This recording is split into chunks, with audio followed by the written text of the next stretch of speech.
To other stories now, Pakistan's former Prime Minister Imran Khan and his wife have been sentenced to 14 years in prison for corruption. They were convicted by the National Accountability Bureau in a case related to the unlawful sale of state gifts during his tenure as Prime Minister from 2018 to 2022.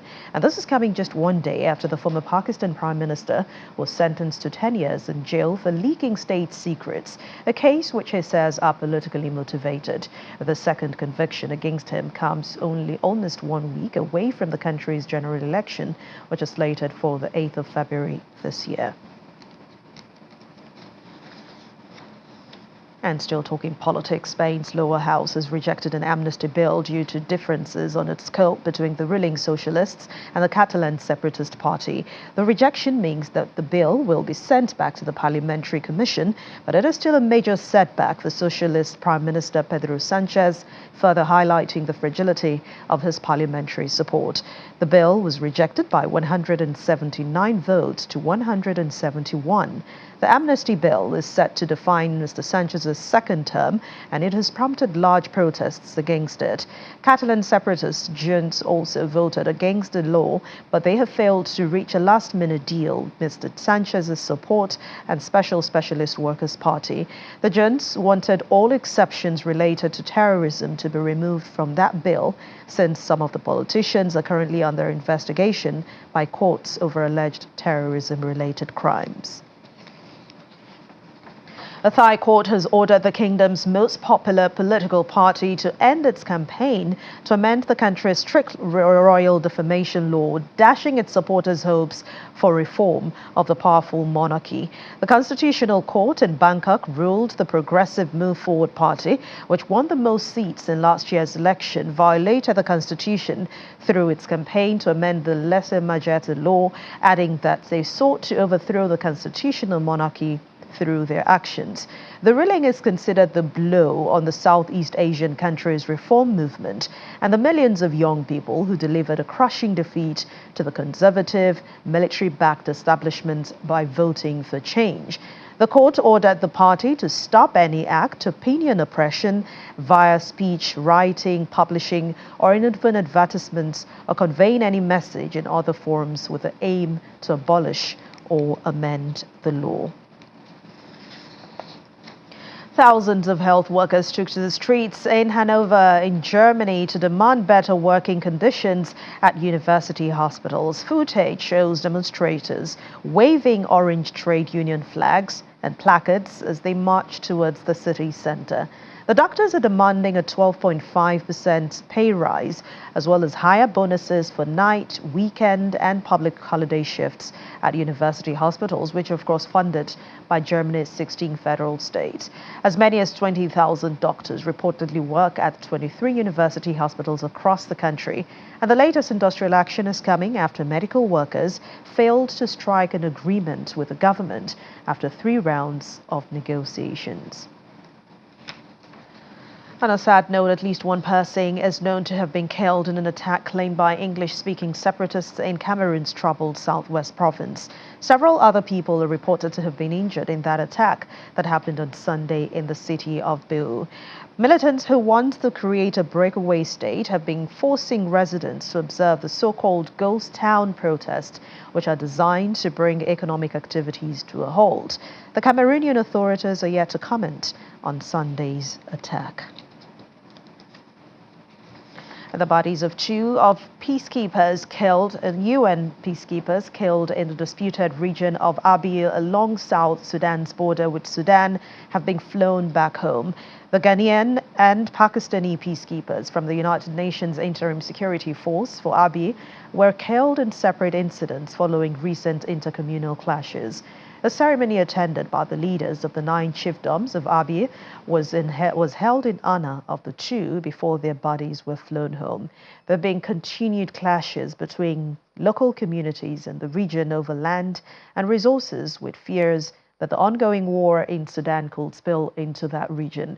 The area remains under the protection of UN peacekeeping troops, and according to the UN spokesperson, Stefan Dujarric, UNICEF is intensifying efforts at promoting and protecting civilians.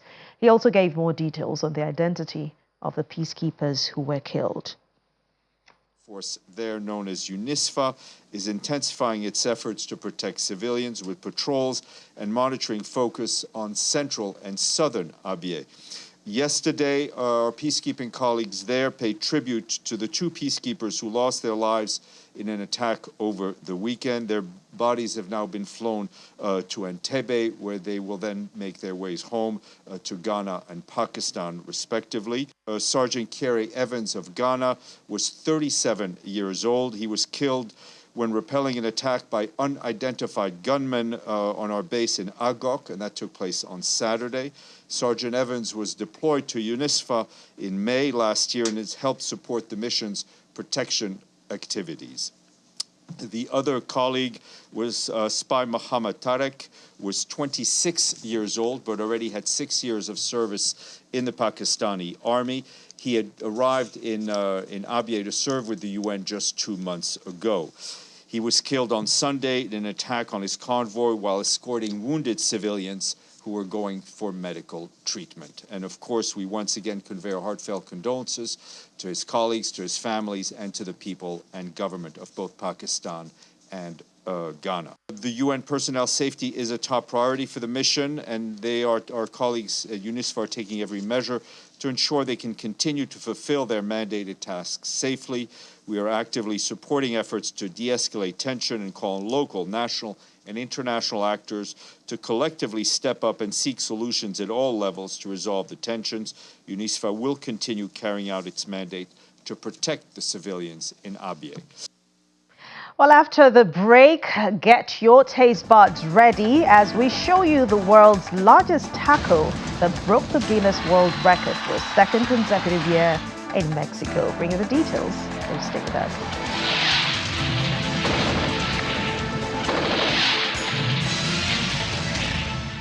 Welcome back.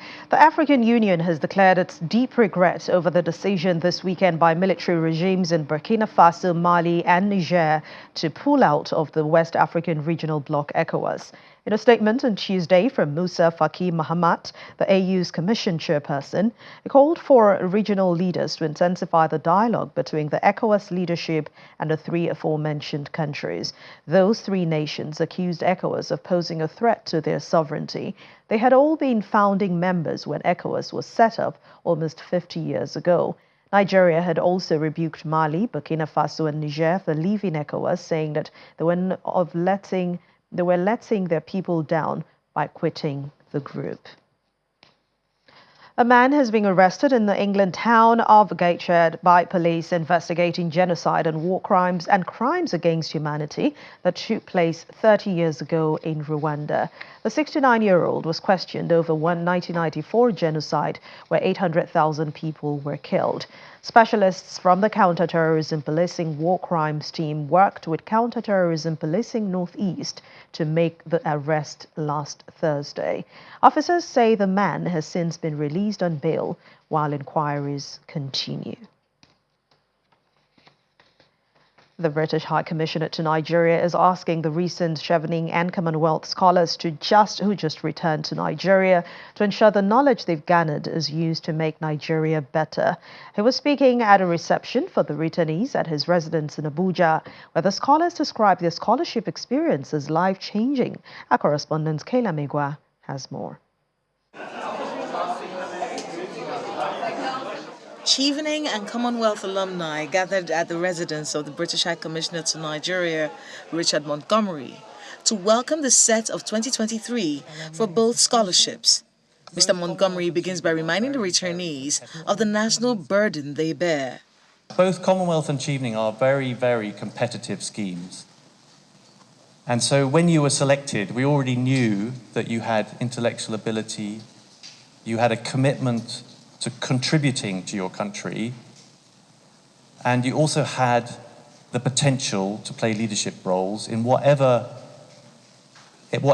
profession or role that you would choose. So we knew you were already talented.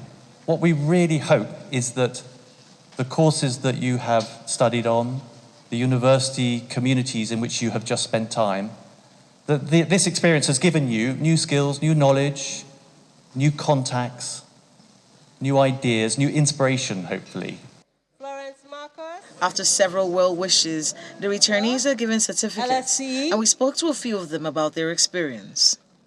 It's a life-changing experience because the network is second to none. It gives you access to change makers from all over the world, not only Nigeria. You get to share ideas for development. You get to have resources at your tips.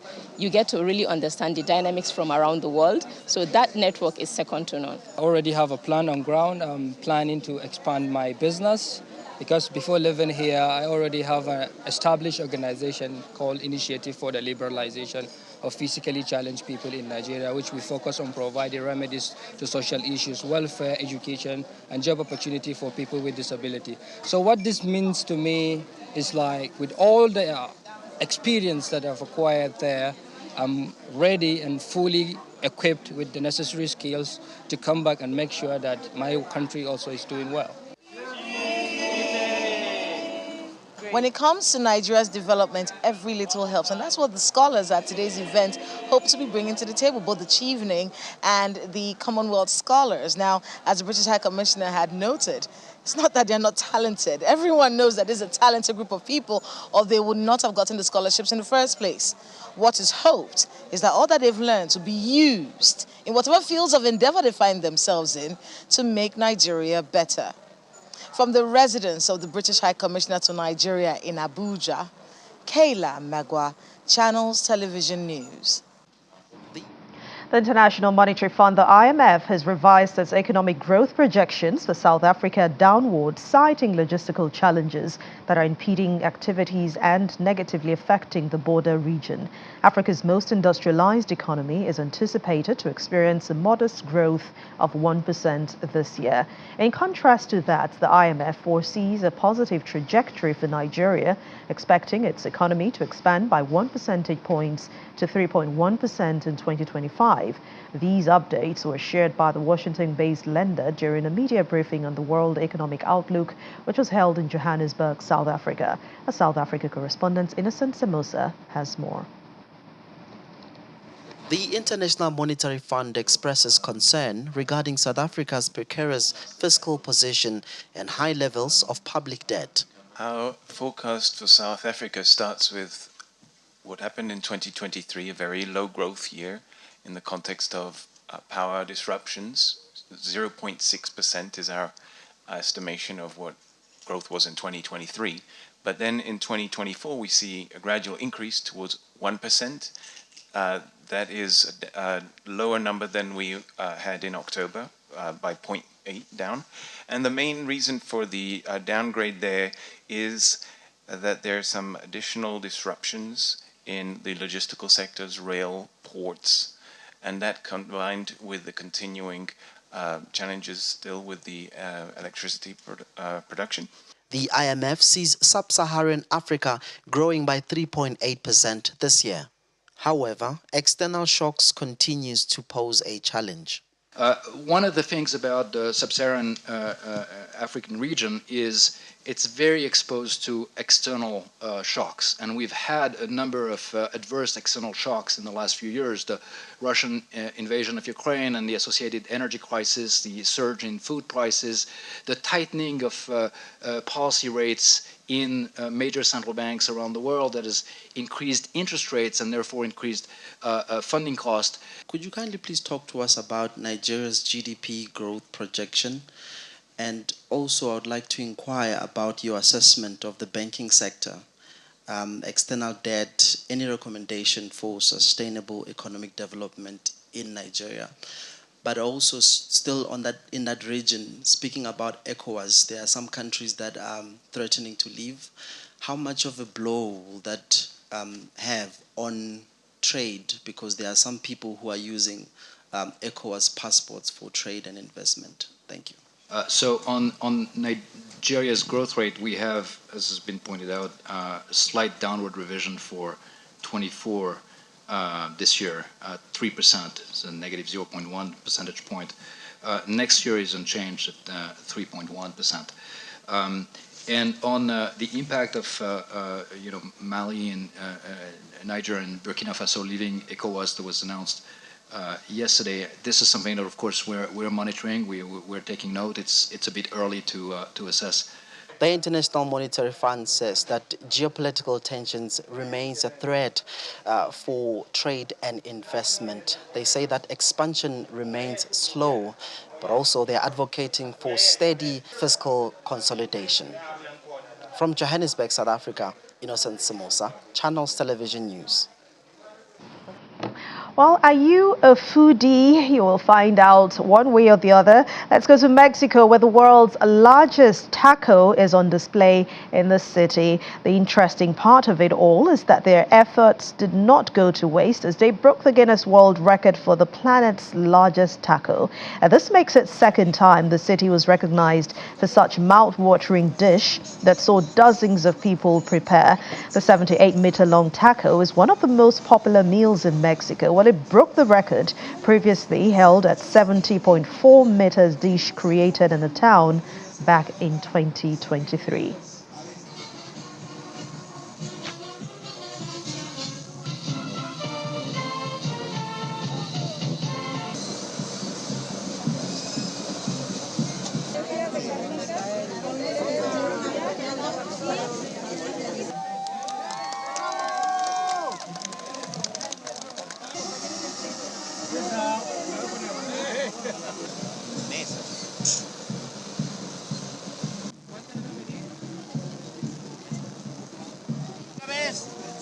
Va de nuevo. Jalen el.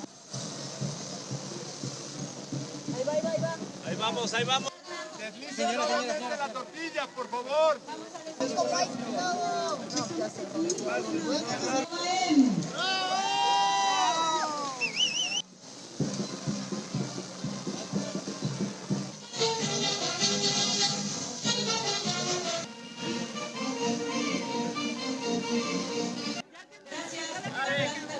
Sí, así está bien.